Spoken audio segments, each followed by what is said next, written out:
BJP के संगठन में होने जा रहा ऐसा बड़ा बदलाव जिसने पार्टी के अंदर से लेकर सियासी गलियारों तक हलचल बढ़ा दी है, क्योंकि नितिन नवीन की नई टीम में कुछ ऐसे नामों की एंट्री की चर्चा है जिनका जिक्र सुनकर आप भी चौंक सकते हैं।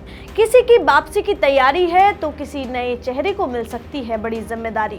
लेकिन सबसे बड़ा सवाल, आखिर कौन है वो नेता जिस पर बीजेपी इस बार बड़ा दांव लगाने जा रही है, और क्या इस नई टीम के जरिए बीजेपी ने 2027 से लेकर 2029 तक की पूरी रणनीति का संकेत दे दिया है?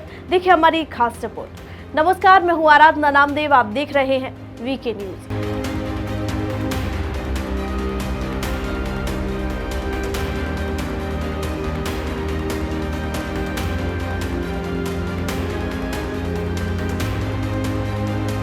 बीजेपी के संगठन में होने जा रहा एक बड़ा बदलाव इन दिनों सियासी गलियारों में चर्चा का विषय बना हुआ है। पार्टी के भीतर से लेकर दिल्ली के राजनीतिक गलियारों तक हर किसी की नजर अब इस बात पर टिकी है कि आखिर बीजेपी की नई राष्ट्रीय टीम कैसी होगी और इसमें किन चेहरों को जगह मिलेगी, क्योंकि इस बार मामला सिर्फ कुछ पदों पर फेरबदल या जिम्मेदारियां बदलने तक सीमित नहीं माना जा रहा है।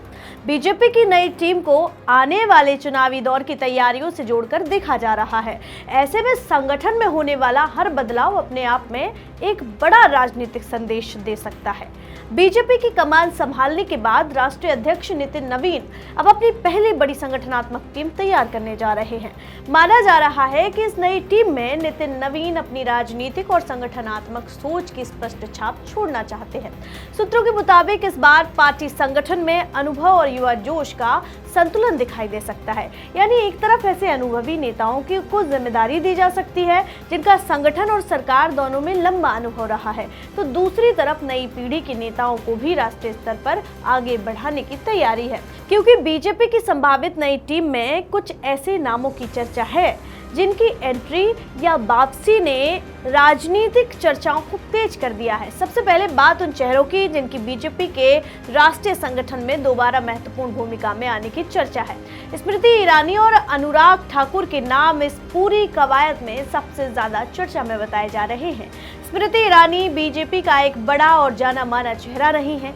केंद्रीय मंत्री के तौर पर उनकी भूमिका के साथ साथ संगठन में भी उन्होंने कई महत्वपूर्ण जिम्मेदारियां संभाली हैं।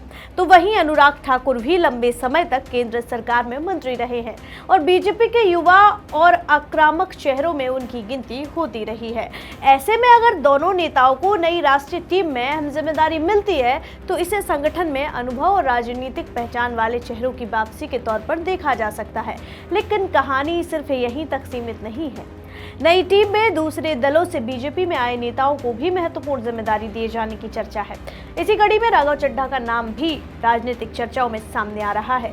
अगर उन्हें संगठन में कोई बड़ी भूमिका मिलती है तो ये बीजेपी की भविष्य की रणनीति को लेकर एक बेहद अहम संकेत माना जा सकता है। इसके अलावा कई और नेताओं की जिम्मेदारियों में बदलाव की संभावना जताई जा रही है। यानी नई टीम में सिर्फ नए चेहरे शामिल नहीं होंगे बल्कि कुछ मौजूदा पदाधिकारियों की भूमिका भी बदली जा सकती है। अब सवाल यह है कि नितिन नवीन की टीम की प्राथमिकता आखिर क्या होगी? क्या पार्टी संगठन में युवाओं को ज्यादा जगह देगी? क्या महिला नेताओं का प्रतिनिधित्व बढ़ाया जाएगा? क्या अलग अलग राज्यों और क्षेत्रों के बीच क्षेत्रीय संतुलन साधने की कोशिश होगी, या फिर पूरी टीम का फोकस सीधे तौर पर आने वाले चुनावों की तैयारियों पर रहेगा? दरअसल बीजेपी के सामने अब चुनावों का एक लंबा और महत्वपूर्ण दौर है। 2027 में कई राज्यों में विधानसभा चुनाव होने हैं और इसके बाद 2029 के लोकसभा चुनाव की बड़ी चुनौती सामने होगी। पार्टी की नजर इसके आगे 2034 के चुनावी लक्ष्य पर भी है और यही वजह है कि नितिन नवीन की नई टीम को सिर्फ आज की राजनीति के हिसाब से नहीं बल्कि आने वाले कई वर्षों की रणनीति के लिहाज से भी महत्वपूर्ण माना जा रहा है। सूत्रों के मुताबिक नई टीम में बड़ी संख्या में नए चेहरों को मौका दिए जाने की संभावना है। संगठन में संवाद, समन्वय, जमीनी फीडबैक और पार्टी की विचारधारा को ध्यान में रखते हुए जिम्मेदारियां तय किए जाने की चर्चा है। नितिन नवीन ने संगठन की कमान संभालने के बाद जमीनी स्तर पर फीडबैक लेने की प्रक्रिया भी शुरू की है। बताया जा रहा है कि उत्तर प्रदेश के बीजेपी सांसदों के साथ हुई बैठकों में जातिगत समीकरण, संगठन की स्थिति और कार्यकर्ताओं के मनोबल जैसे मुद्दों पर चर्चा हुई। यानी साफ है कि बीजेपी की नई टीम तैयार करने के पीछे सिर्फ चेहरे बदलने की कवायद नहीं है, बल्कि पार्टी संगठन को आने वाले चुनावी मुकाबलों के लिए नए सिरे से तैयार करने की कोशिश दिखाई दे रही है।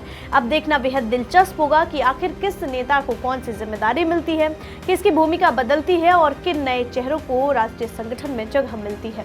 आपको क्या लगता है, हमें कमेंट करके जरूर बताइए। फिलहाल इस रिपोर्ट में इतना ही। ऐसी ही तमाम खबरों के लिए देखते रहिए वीके न्यूज। वीके न्यूज, राष्ट्र के नाम।